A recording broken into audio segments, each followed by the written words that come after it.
ਤੇ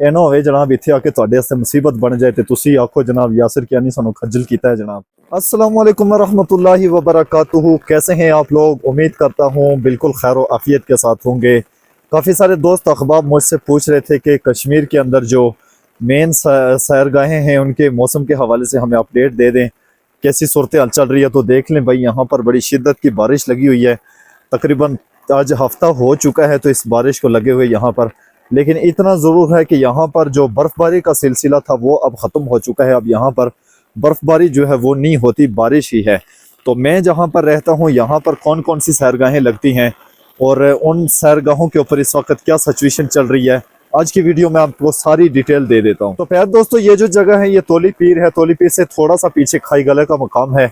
तो यहाँ पर जो सैरगाहें लगती हैं, मतलब कि इस एरिया के साथ जो अटैच होती हैं जो जगह, उनमें सरे फरिश्त तोली पीर का मकाम है, जहाँ पर पहले तो बड़ी शिद्दत की बर्फ़बारी हुई, लेकिन अभी तकरीबन एक हफ्ते से बारिशें हो रही हैं। तो जो तोली पीर का मकाम है वो बिल्कुल चालू हालत में है। और वहाँ पर अगर होटलों की बात करें तो आपको अब सारे के सारे होटल्स खुले हुए मिलेंगे, क्योंकि मौसम जो है वो काफ़ी चेंज हो चुका है। मतलब कि लोग अब वापस आ चुके हैं अपने कारोबार के ऊपर। तो अभी जो भी कोई यहाँ पर आना चाहता है उसके लिए सारी रिहाइश का और हर तरह की सहूलत अब अवेलेबल है यहाँ पर।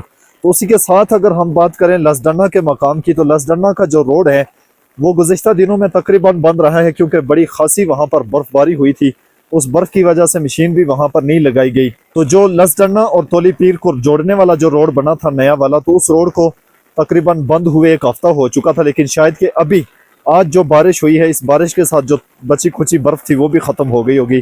तो मतलब कहने का ये है कि रास्ता जो है वो मुकम्मल क्लियर है, खुल चुका है। कल ही मेरा इत्तेफाक हुआ था तोली पीर जाने का, तो तोली पीर के ऊपर तकरीबन होटल्स खुल चुके हैं। और टॉप के ऊपर जहाँ पर बैठक है वहाँ पर जो होटल है वो तो मुसलसल खुला रहता है। उनका कहना यही है कि इस होटल को हम बड़ी बर्फ़ों के अंदर भी बंद नहीं करते, बल्कि ये खुला रहता है। तो उससे पीछे करके जो पार्किंग के ऊपर होटल्स वगैरह हैं वो सारे के सारे अब खुल चुके हैं। आपको बिल्कुल आसानी से यहाँ पर सहूलत मैसर हो सकती है। इससे आगे अगर जाना चाहेंगे लसडन्ना की तरफ, तो लसडन्ना की तरफ आप बाग की तरफ से आएंगे तो बहुत इजीली है, क्योंकि उस तरफ से आपको किसी तरह की परेशानी नहीं होती कि अगर रास्ता बंद है या खुला है।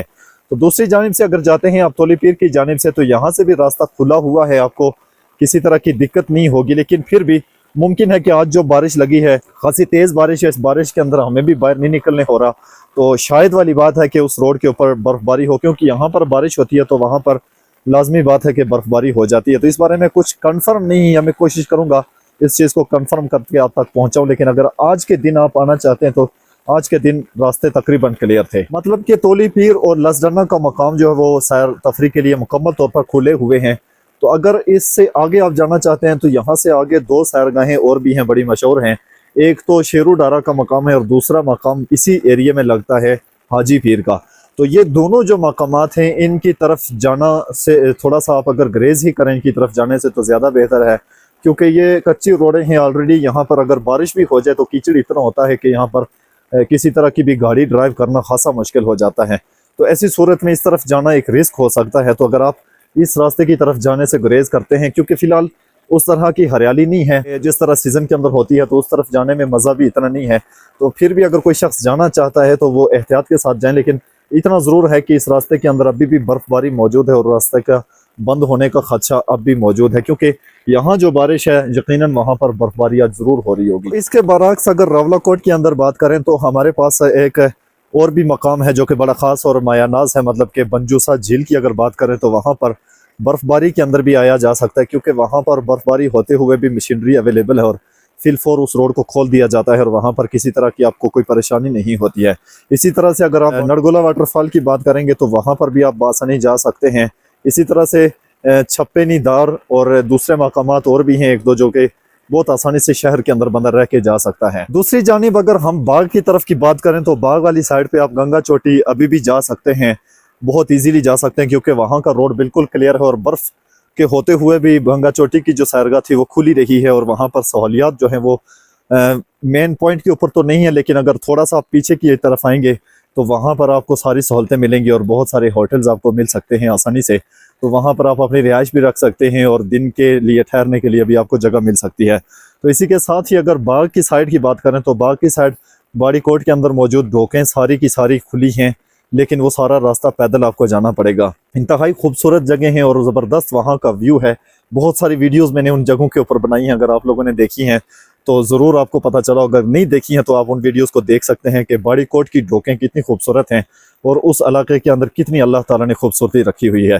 तो आप बिल्कुल उन वीडियोस का विज़िट कर सकते हैं, उनको देख सकते हैं और उन जगहों के ऊपर अपना अंदाज़ा लगा सकते हैं कि वो किस तरह की है।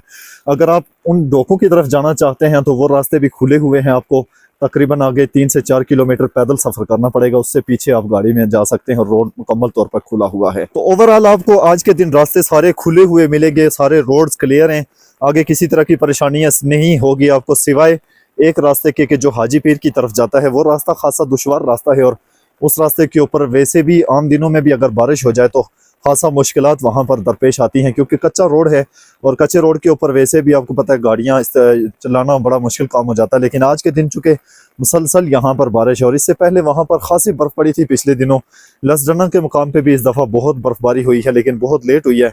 तो अब चूँकि सीज़न नहीं रहा बर्फ़ का, इसलिए बहुत देर तक बर्फ़ रुकती नहीं है, गल जाती है, जल्दी ख़त्म हो जाती है।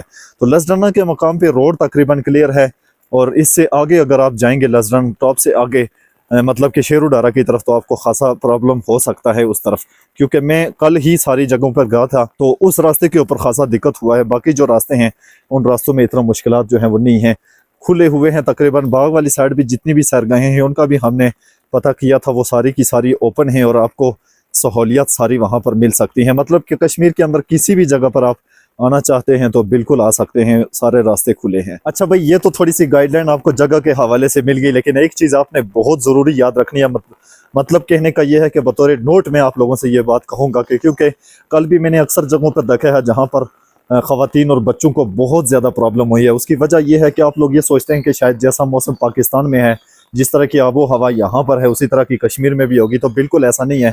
आप जैसे ही कोहाला या आज़ाद पतन के पुल से इस तरफ आते हैं तो आपको मौसम के अंदर खासी तब्दीली देखने को मिलेगी, लेकिन इससे कबल भी आप फिर भी बेहतर आएंगे। लेकिन जैसे ही आप रावलाकोट सिटी के अंदर आएंगे या फिर बाग सिटी से आगे की तरफ निकलेंगे तो आपको मौसम के अंदर बहुत शिद्दत देखने को मिलेगी और यहाँ का मौसम खासा शिद्दत इख्तियार कर चुका है। मतलब कि इन बारिशों की वजह से खासी सर्दी है, तो इस सर्दी के अंदर ये ना हो कि आप ऐसे ही अपने हिसाब से आ जाए तो यहाँ पर आकर आपको किसी तरह की परेशानी हो, तो ये खासा नुकसान जो है वो आपके लिए हो जाएगा। क्योंकि जब आप तफरी के लिए आते तो आप गाड़ी से ही बाहर ना निकल पाए तो फिर बड़ा अफसोस हो जाता है।